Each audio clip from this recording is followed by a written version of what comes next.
Сайн байцгаана уу найзуудаа. Та бүхэнд би өнөөдөр санхүү чирмийнхаа 10 дугаар сэдв буюу хүлээлтээс илүү үг гэдэг сэдвийг ярьж өгөх болно.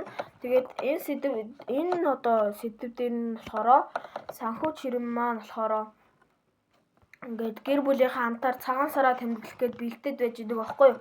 Тэгээд нөгөө нэг санхүү чирм чинь аавтайгаа цуг ингээд хүнсээ цуглуулахаар ингээд бэлтгэр явдгийг. Тэгээд нөгөө нэг эхлээд ингээд нэг хил алим аваад тэгээд тэр нь 10,000 болоод яг мөнгөнд таараад өгдөг байхгүй юу. Тэгээд дараа нь дахиад нөгөө нэг самраа нөгөө нэг ингээд жижиглүүлэх гээд татуулах гад тэгсэн чинь нөгөө нэг яг нөгөө самархан маань ингээд мөнгөө төлөх гээд ингээд халаасандаа үдсэн чинь ингээд аавынхан төрөв чинь байдаг байхгүй юу. Яагаад вэ гэсэн чинь нөгөө нэг самархан маань альмаа одоо ингээд худалдаа авалт хийж явахдаа альмаа одоо авч явахдаа ингээд төрөвчээ ингээд төрөвчнээсээ мөнгө авчаад өгөөд тэгээд тавиад явчихсан байдаг байхгүй юу.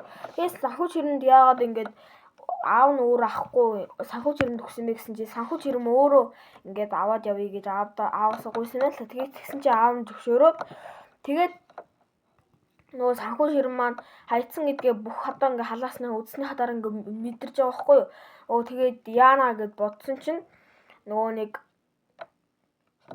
яг нөгөө нэг тавьснаа санаад тэгээд санхүү чирм маань нөгөө нэг буцаад очиод үдсэн. Тэгсэн чинь нөгөө ихч чинь нөгөө алим зарсан ихч маань болохоор ингээ тоо хоёр хаяа явцсан байлээ. Тэгээд тоо хоёрыг дуудсан чи тоо хоёр ерөөсөө сонсоогүй. Тэгээд буцаж ирэх байх гэ хадгалаа байжсэн ингээд.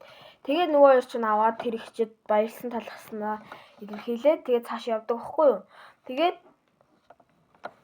нөгөө нэг махад нөгөө самраа татуулах гад тэгсэн чи яг ухаж жагаад олдохгүйсэн шүү дээ. Тэгсэн чи нөгөө нэг өчигдөр нь болохоор тараг авсан. Тараг аваад тэгээд хариулсанд нь 3,000 төгрөг байсан юм л та. Тэгээд тэр самраа татуулсан 2,500 болоо. Тэгээд 3,000 өгөхөд тэгсэн чи татаж өгөө нөгөө нэг ах болохоор самрын татаж өгчөө. Тэгээд хариулт 500 төгрөг өгсөн чинь аав нь болохоор хариулт хэрэггүй. Үнэхээр их баярлаа гэд тэгээд цааш явдаг байхгүй юу.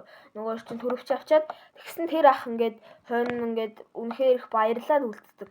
Тэгээд ерөөхдөө энэ номны одоо ингээд гол сэдвүүнээс саяны энэ дээр гарсан юу вэ гэхээр одоо ингээд хүмүүст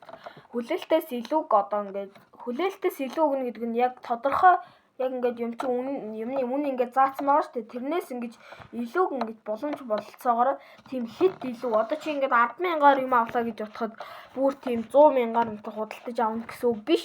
Зүгээр яг байгаа одоо тэгээд 12,000 байдаг ч юм уу тийм одоо ингээд мөнгөний ингээд хүлээлтээс нь боломжтой байгаа бол өгөх юм бол одоо ингээд тэр хүмүүсийн ингээд энгийн баярлах одоо ингээд сэтгэл ханамжаас ингээд хэд дахин илүүгээр баярлаж одоо хүмүүсийг би дээр ярьжсэнчлэн нөгөө нэг хүмүүсийг одоо ингээд нэг л ингээд болох юм бол ингээд тэр өдөржингөө ингээд тэр хүн ингээд үнэхээр баяр баясгалантай байж чаддаг. Тэгээд тийм учраас бид бүхэн одоо ингээд хүлээлтээс одоо ингээд илүү одоо тэр хүн ингээд нэг одоо яг ингээд хариулт авах ингээд хүлээж штэ. Тэнгүү тэрнээс нь илүү өгөхийг одоо ерөнхийдөө хүлээлтээс илүү өгөх гэж ярьж байгаа. Тэгээд хүлээлтээс илүү өгөх юм бол хүмүүс баярлна. Баярлсан тэр чигээрээ тэр хүмүүс тэр өдөржингөө ингэж баяр баясгалантай байж чаддаг. Тийм учраас бусдыг баяртай байлгаж чадвал одоо ингээд тэр хүнд бас ингээд хүн баярлуулах чинь бас гоё штэ. Яг тэрнтэй адилхан хүн баярлуулах гоё. Тэр ингээд баярлуулж байгаа хүн нь бас ингээд хүн надад ингээд хүлээлтээс илүү мөнгө өгчлөө гэд ингээд баярлал хоёулаа гоё болж байгаа байхгүй юу. Тэгээд зөвхөн энэ жишээ нь болохоор мөнгөн дээр биш.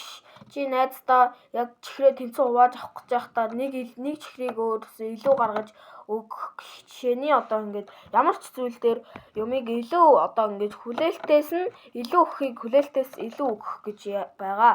Тэгээд энэ бичлэг маань таалагдсан бол лайк, доор, subscribe хийгээрэй. Баяртай.